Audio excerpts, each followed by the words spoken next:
ការយកឃើញរបស់ខ្ញុំគិតថាទី1ផ្លែកសម្រាប់ប្រជាជនខ្មែរដែលគាត់អត់ដែលបានចូលរួមកម្មវិធីនឹងហើយបើសម្រាប់ជនជាតិបរទេសវិញគាត់បានទទួល experience ថ្មីតាក់ទងជាមួយនឹងខ្លែងឯកនឹងដោយសារតែនៅស្រុកគាត់គាត់ជាអត់មានទេអញ្ចឹងពេលដែលគាត់មកពួកគាត់ប្រកាសជាចង់មកមើលមកឃើញមកដឹងមកឮសូម្បីតែខ្ញុំផ្ទាល់ខ្ញុំមកដឹងថាអាខ្លែងឯកនេះវាមានសលេងផងយើងធ្លាប់តែឮគេនិយាយដល់ពេលយើងមកបានស្ដាប់ខ្លួនឯងទៅវាប្លែកសម្រាប់ខ្ញុំអ្នកមកលេងមកដើរលេងផ្ទាល់ហ្មងក៏ដូចជាមកធ្វើការខ្ញុំមានអារម្មណ៍ថានៅខេត្តសៀមរាបវាជាកន្លែងដែលមានសុវត្ថិភាពណាមិនថាយើងដើរតែឯងឬក៏អីហើយមួយទៀតតាក់ទងជាមួយនឹងកន្លែងទេសចរវាស្អាតដោយប្រាសាទរបស់យើងអញ្ចឹងគឺមានកន្លែងស្អាតច្រើនមែនតើហើយទាំងមិនថាទាំងរដូវប្រាំងឬក៏រដូវវស្សាវាស្អាតខុសប្លែកពីគ្នារដូវវស្សាទៅវាបែបមើលទៅវាធម្មជាតិវាពណ៌ខៀវអញ្ចឹងទៅដល់ពេលរដូវប្រាំងវាបែបដែលយើងឃើញអញ្ចឹងវាមានរបៀបក្រហមអីអញ្ចឹងទៅអញ្ចឹងបាត់បងសម្រាប់ខ្ញុំផ្ទាល់គឺខ្ញុំគិតថាការធ្វើព្រឹត្តិការណ៍កម្មវិធីហ្នឹងទាក់ទងនឹងខ្លែងឯកហ្នឹងគឺទីមួយបានជួយថែរក្សានៅដូចជាខ្លែងឯកហើយនឹងជួយផ្សព្វផ្សាយពីអ្វីដែលជារបស់ខ្មែរទាក់ទងនឹងខ្លែងឯកផ្ទាល់គឺជារបស់ខ្មែរបាទបងខ្ញុំគិតថាយើងគួរតែធ្វើឡើងប្រាប់ឡើងជារៀងរាល់ឆ្នាំព្រោះវាជារបស់ខ្មែរអញ្ចឹងយើងគួរតែធ្វើវាជារៀងរាល់ឆ្នាំដើម្បីទីមួយអាចជួយផ្សព្វផ្សាយដល់ជនបរទេសពួកគាត់មកទស្សនាផ្ទាល់នៅក្នុងកម្មវិធីបង្ហោះខ្លែងឯកជារៀងរាល់លើកហ៎បងហើយគួរតែធ្វើជារៀងរាល់ឆ្នាំទៅខ្ញុំស្រាប់ខ្ញុំផ្ទាល់ហ៎បងក្នុងកម្មវិធីនឹងផងដែរគឺធ្វើឲ្យមានភាពទាក់ទាញការប្រອບហ្នឹងគឺធ្វើឲ្យមានភាពទាក់ទាញដល់ទេសចរជាតិនិងទេសចរភ្ញៀវអន្តរជាតិផងដែរបងមានតែសូមអរគុណដល់អាដាមប្រាក់សុភ័ណ្ឌដែលបានបង្កើតកម្មវិធីនេះឡើងក្នុងគោលបំណងថែរក្សាហើយក៏បង្កើតជាចំណូលសម្រាប់ប្រជាជនខ្មែរយើងនេះជាការលើកឡើងរបស់បងប្អូនប្រជាពលរដ្ឋមកពីតាមបណ្ដាខេត្តនានាដែលពួកគាត់ចូលរួមក្នុងព្រឹត្តិការណ៍បុណ្យបង្ហើរខ្លែងឯកនិងខ្លែងសេរីនៅក្នុងខេត្តសៀមរាបល្បែងបង្ហើរខ្លែងគឺជាល្បែងប្រពៃណីមួយក្នុងសង្គមខ្មែរតាំងពីបុរាណនិងជាការពេញនិយមណាស់សម្រាប់អ្នកស្រុកស្រែចំការ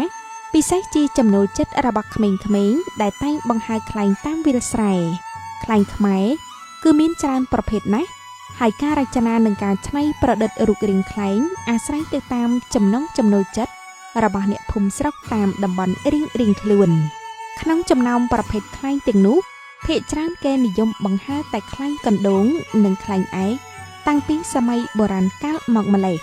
ចំពោះខ្លែងឯកដើមឡើយមានឈ្មោះថាខ្លែងមេកូនឬខ្លែងភ្នងដែលគេនិយាយតាំងពីមុនគ្រិស្តសករាជមកម្ល៉េះត្បិតគេបង្កើតឡើងសម្រាប់បង្ហើរពេលរដូវប្រមូលផលស្រូវចូលមកដល់និងជាពេលរដូវរំហើយផងហើយការបង្ហើរខ្លែងឯកនេះទំនងជាផ្សារភ្ជាប់ជាមួយនឹងវិស័យកសិកម្មដើម្បីអភិរក្សនិងលើកកម្ពស់ប្រពៃណីបង្ហើរខ្លែងឯកដែលជាកេរមរតកវប្បធម៌ដ៏មានតម្លៃរបស់ជាតិចូលរួមផ្សព្វផ្សាយអំពីសក្តានុពលសម្បត្តិវប្បធម៌ទាំងរូបិយនិងអរូបិយរបស់ខេត្តសៀមរាបរដ្ឋបាលខេត្តសៀមរាបសហការជាមួយបណ្ដាមន្ទីរអង្គភាពពាក់ព័ន្ធរៀបចំពិធីបុណ្យបង្ហើរខ្លែងឯកខ្មែរនិងខ្លែងសេរីលើកទី2រយៈពេល3ថ្ងៃចាប់ពីថ្ងៃទី20ដល់ថ្ងៃទី22ខែកុម្ភៈឆ្នាំ2026នៅបរិវេណអាកាសយានដ្ឋានអន្តរជាតិសៀមរាបចាស់ដែលព្រឹត្តិការណ៍បង្ហើរខ្លែងឯកឆ្នាំនេះមានប្រតិភូខ្លែងមកពីបណ្ដាក្រុងស្រុកអង្គភាពមន្ទីរវិស័យឯកជនក្នុងខេត្តសៀមរាបបាននាំយកខ្លែងឯកខ្លែងសេរីខ្លែងកិត្តិយសនិងខ្លែងតូចៗសរុបចំនួន138ខ្លែងក្នុងនោះក៏មានប្រតិភូខ្លែងមកពីបណ្ដារាជធានីខេត្តមានដូចជាខេត្តស្ទឹងត្រែងពោធិ៍សាត់រាជធានីភ្នំពេញនិងខេត្តកណ្ដាលក្នុងនោះបេក្ខជនចូលរួមប្រកួតខ្លែងមកពីរាជធានីភ្នំពេញខេត្តស្ទឹងត្រែងពោធិ៍សាត់និងខេត្តកណ្ដាលពួកគាត់មានក្តីរំពឹងក្នុងការប្រកួតប្រជែងនេះខ្ញុំបាទឈ្មោះសុកកំសិញខ្ញុំអញ្ជើញមកពីខាងជារាជធានីភ្នំពេញស្ថិតនៅក្នុងសង្កាត់ពុនសាំងខណ្ឌដង្កោរាជធានីភ្នំពេញខ្ញុំបាទផ្ទាល់អញ្ជើញចូលរួមតែបានលើកទី1ទេតែខ្ញុំបានទស្សនាការប្រកួតលើកមុនឃើញចាប់អារម្មណ៍ថាលើកនេះអភិបាលខេត្តគាត់បានរៀបចំល្អធំជាងមុនហើយស្អាតជាងមុនខ្ញុំចូលរួមប្រកួតមានចំនួន3ខ្លែង ហើយខ្លែងដែលខ្ញុំចូលរួមនីមួយៗនេះគឺចំណាយពេលវេលាមិនតិចក្រោមពី2ខែទេបងក្នុងការរៀបចំគូគំនូជាមួយនឹងការសាកល្បងផ្ទាល់ហើយសម្រាប់ទម្រង់បែបបត់នៅខាងតំបន់ខ្ញុំផ្ទាល់គឺតំបន់ភ្នំប្រសិទ្ធដែលនៅជារាជធានីភ្នំពេញហ្នឹងគឺពួកខ្ញុំបែងចែកជា4ទម្រង់មានទម្រង់ស្បែកចេកពុំសែនទម្រង់ស្បែកចេកទម្រង់ក្បាលដំរីនិងទម្រង់ស្លាបកាក់អញ្ចឹងថ្ងៃនេះយើងយកតែ2ទម្រង់មកទេជាមួយទម្រង់ក្បាលដំរីទម្រង់ក្បាលដំរីកណ្ដឹង3000ជាមួយនឹងទម្រង់ពុំសែនបាទសម្រាប់ក្តីសង្ឃឹមក្នុងការប្រកួតនេះខ្ញុំសង្ឃឹមត្រឹម 70% បានហើយយើងទុក30ចុះស៊ីសងទៅលើអាស្រ័យទៅលើខ្យល់អាកាសល្អយើងអាចនឹងការប្រឡងរបស់យើងរលូនទៅតាមនឹងបងសម្រាប់ពួកខ្ញុំការប្រកួតប្រជែងគឺខ្ញុំទទួលបានឆ្លងកាត់ច្រើនបងការប្រកួតប្រជែងដែលយើងនៅខាងតំបន់រាជធានីនោះនៅក្នុងស្រុកភូមិគឺយើងធ្វើបានជាលីភីល្អមែនទែនខ្លែងនេះផ្ទាល់យើងធ្លាប់ទទួលបានចំណាត់ថ្នាក់លេខ1ហើយខ្លែងផ្សេងទៀតគឺយើងទទួលបានចំណាត់ថ្នាក់លេខ1រហូតដល់លេខ5ខ្ញុំបាទអរគុណដល់អភិបាលខេត្តគ្រប់រូបជាពិសេសអភិបាលខេត្តសៀមរាបផ្ទាល់នៅក្នុងទឹកដីអង្គរនេះដែលគាត់បានរៀបចំកម្មវិធីអភិរក្សនិងអភិវឌ្ឍខ្លែងឯកខ្មែរក្នុងនាមអភិរក្សអញ្ចឹងបើយើងនាំគ្នាមិនអភិរក្សទេយើងមិននាំគ្នាលេងទេច្បាស់ហើយនឹងបាត់វត្តមានហើយបើសិនជាថ្ងៃណាមួយត្រូវបានជនជាតិដទៃដែលគេលួចយកវប្បធម៌របស់យើងអត់មានអីប្រកែកជាមួយគេទេអញ្ចឹងហើយខ្ញុំបាទផ្ទាល់ក្នុងនាមអ្នកស្រឡាញ់ខ្លែងឯកក្នុងនាមដែលអ្នកស្កាត់ពីឆ្ងាយមកខាងតំបន់សៀមរាបនេះខ្ញុំស្នើឲ្យពលរដ្ឋយើងទាំងអស់ព្យាយាមលេងខ្លែងឯកនិងខ្លែងសេរីឡើងវិញដើម្បីបណ្ដុះគំនិតថាយើងមានអរិយធម៌វប្បធម៌របស់យើងពីដូនតាមកយើងកុំបំភ្លេចហើយសូមលុបចោលនៅពាក្យថាខ្លែងឯកចង្រៃខ្លែងឯកគឺអត់ចង្រៃទេខ្លែងឯកនាំមកនៅសន្តិភាពនាំមកនៅសេរីភាពនាំមកនៅការអភិវឌ្ឍធនធានមនុស្សខ្ញុំបានឈ្មោះរដ្ឋវិชัยមកពីខេត្តកណ្ដាលហើយខ្លែងយកមកពីមានខ្លែងឈ្មោះខ្លែងញីខ្លែងឈ្មោះទី1ឈ្មោះថាអភិជ័យសន្តិភាពខេត្តកណ្ដាលទី2មរតកចម្លាក់ប្រាក់ស្ពាន់សន្តិភាព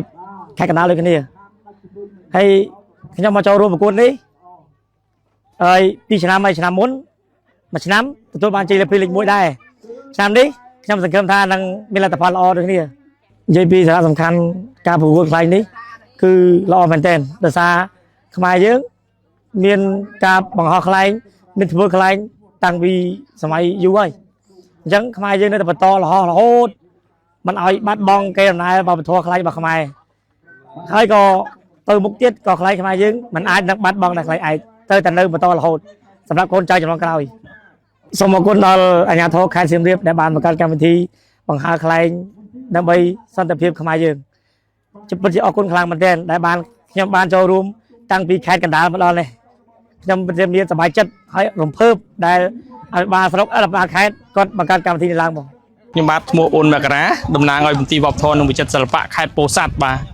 ថ្ងៃនេះខ្ញុំបានមកប្រកួតបាទនៅខេត្តសៀមរាបបាទជាលើកទី2ព្រោះឆ្នាំទៅវិញក៏មកដែរហើយយើងបានចំណាត់ថ្នាក់លេខ3បាទឆ្នាំនេះរំពឹងទៀតហើយរំពឹងខ្ពស់ជាងឆ្នាំទៅវិញទៀតបាទ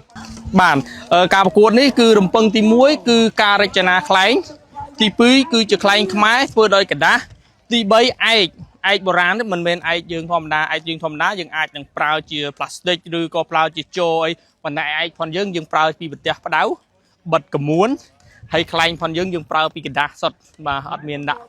ផ្លាស្ទិកអីទេបាទកាពិតខ្ញុំយល់ថាវាល្អហើយពិសេសខ្លាំងបំផុតដោយសារយើងបានហៅគ្នាមកចងក្រងក៏ដូចជារក្សាហើយក៏ដូចជាហៅគ្នាដើម្បីដាស់ឡើងវិញដើម្បីឲ្យរក្សានៅប្រពៃណីទំនៀមទម្លាប់ផងយើងខ្លែងផងខ្មែរឲ្យដឹងថាជារបស់ខ្មែរហើយគេធ្វើវាឡើងគេរំលឹកគុណអីខ្លះបាទអញ្ចឹងទេធ្វើគឺមានន័យថាក្រសួងគឺគាត់ថ្នាក់ខេត្តគាត់ចាប់ដើមធ្វើគឺល្អមែនទែនបាទដើម្បីឲ្យកូនខ្មែរយើងបានស្គាល់របស់ខ្មែរផងហើយរក្សាទុកផងហើយនឹងគេហៅថាជាវប្បធម៌ផងខ្មែរប្រពៃណីផងខ្មែរមួយដែរអញ្ចឹងបាទជាបឋមខ្ញុំបាទអរគុណដល់ថ្នាក់ដឹកនាំបាទគ្រប់លំដាប់ថ្នាក់តាំងពីលើរហូតដល់ក្រោមជាពិសេសបាទនៅក្នុងអាជ្ញាធរក្នុងខេត្តសៀមរាបបាទគឺដែលគាត់បានបង្កើតកម្មវិធីការប្រកួតខ្លែងនេះឡើងបាទគឺគ្រប់ផ្លែអំណងអរគុណបំផុតបាទខ្ញុំបាទឈ្មោះលីរដ្ឋាមកពីខេត្តស្ទឹងត្រែងឆ្នាំនេះអាចរំពឹង50 ទៅ 10% ដោយការស្រឡាញ់និងការជួយអភិរក្សខ្លែងឯកខ្មែរយើងសង្ឃឹមថានឹងយើងនឹងខ្លែងឯកយើងនឹងអាចចុះជាបេតិកភណ្ឌជាតិយល់ឃើញថានៅខេត្តសៀមរាបនេះរៀបចំនេះបានល្អហើយទីធ្លាធំក្នុងការបង្ហោះខ្លែងងាយស្រួលលោកមូនសុភាពប្រធានមន្ទីរវប្បធម៌និងវិចិត្រសិល្បៈបានលើកឡើងថា ការចូលរួមប្រកួតបង្ហើរខ្លែងមកពីគ្រប់ទិសទីតាមបណ្ដាខេត្តនានាពិតជាមានសារៈសំខាន់ខ្លាំងណាស់ក្នុងការលើកស្ទួយតម្លៃសិល្បៈវប្បធម៌អរូបីនៃខ្លែងឯកនេះព្រោះយើងចង់ឲ្យខ្លែងឯករស់នៅក្នុងសង្គមខ្មែរជារៀងរហូតទៅយើងឃើញថាពិធីបុណ្យខ្លែងនេះគឺមានសារៈសំខាន់ខ្លាំងទី1យើងលើកស្ទួយវិស័យសិល្បៈវប្បធម៌ជាពិសេសវប្បធម៌អរូបីនៃខ្លែងឯកនេះយើងចង់ឲ្យខ្លែងឯកនេះរស់នៅក្នុងសង្គមខ្មែរជារៀងរហូតទៅហើយបានដកជាប់នៅនៅក្នុងបេះដូងរបស់យុវជនចំនួនក្រោយកុំឲ្យគាត់ភ្លេចកុំឲ្យគាត់បោះបង់ចោលព្រោះជាមរតកវប្បធម៌អរូបីនេះគឺតែបាត់ហើយគឺបាត់ចឹងហើយយើងផុសឲ្យគាត់ចូលរួមដើម្បីយើងថែរក្សាប្រពៃណីនេះហើយព្រោះប្រពៃណីបុណ្យខ្លែងនេះគឺថាពីមុនមកគឺក្នុងមួយឆ្នាំគេតែងតែមានពិធីបុណ្យខ្លែងនឹងឯង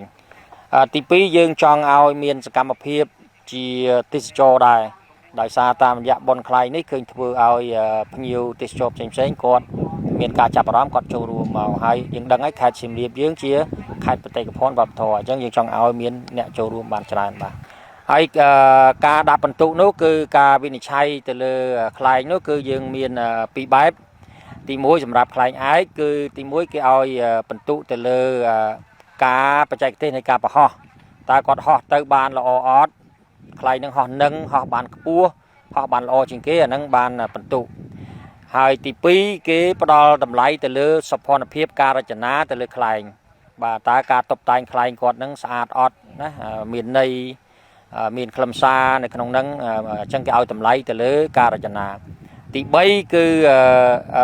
ឯកសម្លេងឯកបន្ទុកទៅលើសម្លេងឯកអាហ្នឹងចំពោះខ្លែងឯកមាន3ហ្នឹងចំពោះខ្លែងសេរីគេឲ្យបន្ទុកតែ2ទេគឺទី1ការបច្ចេកទេសនៃការបង្ហោះបាទហោះបានល្អហោះបានខ្ពស់ហោះនឹងអាហ្នឹងឲ្យបន្ទុកមួយទៀតគឺការរចនាគឺការច្នៃប្រឌិតឲ្យតម្លៃទៅលើការច្នៃប្រឌិតមានរូបរាងផ្សេងគ្នាអញ្ចឹងណាបា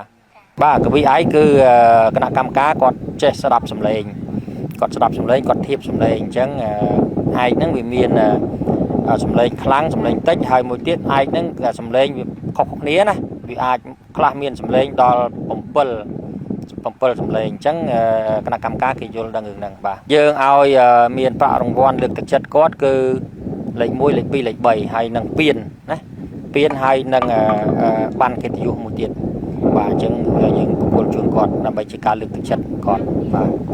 ដើម្បីធានាសុវត្ថិភាពនៅក្នុងពិធីនេះប្រកបដោយសុខសុវត្ថិភាពល្អស្នងការនគរបាលខេត្តក៏បានដាក់ចេញនូវវិធានការថែរក្សាសន្តិសុខសណ្ដាប់ធ្នាប់និងរបៀបរៀបរយក្នុងពិធីដូចជាក្នុងនាមស្នងការដ្ឋាននគរបាលខេត្តសៀមរាបដែលជាសេនាធិការឲ្យគណៈបញ្ជាការឯកភាពរដ្ឋបាលខេត្តសៀមរាប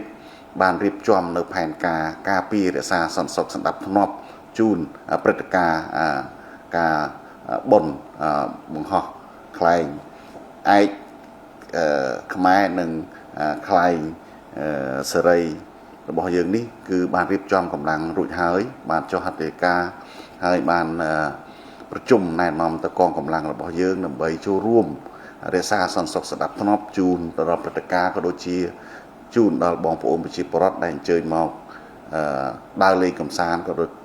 ដូចជាមកទស្សនាក្នុងនោះគឺស្នងការដ្ឋានបានប្រើប្រាស់កម្លាំងសរុប177នាក់ដោយការពារនៅជុំវិញកន្លែងប្រពៃពិធីក៏ដូចជាក្នុងពិធីហើយក្នុងនោះអ្វីដែលយើងបដោតខ្លាំងបំផុតនោះគឺការរៀបចំសណ្ដាប់ធ្នាប់សាធារណៈនៅទីនោះក្នុងនោះគឺយើងបានត្រៀមរួចជាស្រេចនៅរថយន្តផលិតអគ្គិភ័យក៏ដូចជាការរៀបចំចំណតសម្រាប់បងប្អូនដែលអញ្ជើញមកដើរលេងកម្សាន្តព្រោះនៅក្នុងពិធីនោះក៏មានការតាំងពិព័រណ៍មួយចំនួនដែរចឹងហើយគឺយើងបានត្រៀមរួចជាស្រេចរួចរាល់អស់ហើយមកក្នុងនាមស្នងការដ្ឋាននគរបាលខេត្តសៀមរាបក៏ដូចក្នុងនាមខ្ញុំផ្ទាល់គឺសូមពរឲ្យបងប្អូនយើងមកដើរលេងកម្សាន្តចូលរួមជាមួយសមាជិកគឺទី1គឺចូលរួមរក្សាសន្តិសុខសណ្ដាប់ធ្នាប់ឲ្យបានល្អប្រសើរទី2ជួយផ្ដល់ព័ត៌មាននៅហេតុការណ៍ណាមួយដែលមានការសង្ស័យឬក៏មានបញ្ហាអីជួយសហការជាមួយសមាជិកយើងព្រោះសមាជិកយើង តែម្នាក់គឺមិនអាចចូលរួមរក្សាសន្តិសុខស្នាប់ធ្នាប់បាន 100% បានទេគឺទាមទារមានការចូលរួមពីបងប្អូនយើងទាំងអស់គ្នាជាពិសេសចូលរួមគោរពច្បាប់បាទផ្សេងជាពិសេសច្បាប់ចរាចរណ៍បាទនេះគឺសំខាន់ដែរបាទសូមឲ្យបងប្អូនយើងទាំងអស់មេត្តាចូលរួមទាំងអស់គ្នាមករួមគ្នាដើម្បីសន្តិសុខសម្រាប់ក្នុងខេត្តសៀមរាបយើងគឺដើម្បីខេត្តរបស់យើងដើម្បីប្រទេសរបស់យើងបាទ